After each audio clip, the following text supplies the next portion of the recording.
This week's Parsha, Parashat Noach, begins with the pasuk, Elliot Toldot Noach, Noach ish tzadik tamim haya b'dorotav, eta Elokim hitalach Noach.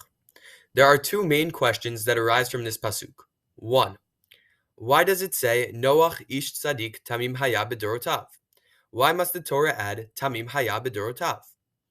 A second question that arises from this pasuk is the question of why must the Torah write Noach ish tzadik and eta Elokim hitalach Noach?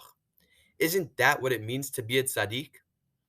In order to answer this first question, let's take a look at what Rashi says.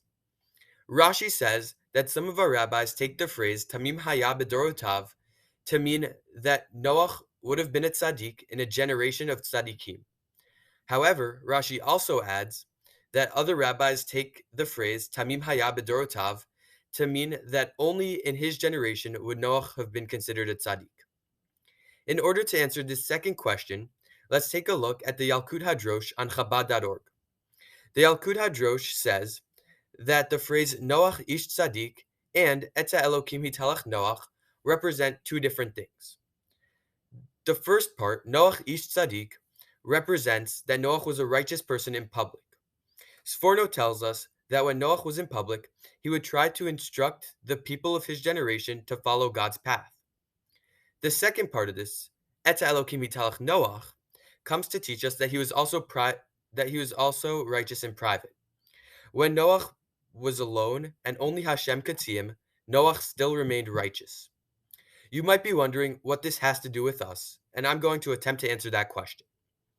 We just celebrated Rosh Chodesh Cheshvan, a month that contains no Jewish holidays. And Noach is the perfect transition from a month of Tishrei with all the high holidays and the month of Cheshvan that contains no holidays. Right off the bat, we are forced to judge Noach's character. Is he a tzaddik of tzaddikim, or is he simply a tzaddik in a generation of bad people? Based on the previous experiences we have just had, we should judge Noach favorably. We should say that he is a tzaddik amongst tzaddikim. Secondly, we should also learn from Noach's persona. Even though it's not Yom Kippur and it's not Rosh Hashanah, we should try to maintain righteousness both in private and in public. We should try to remain the same in both public and private so that we can be as complete as possible. Thank you.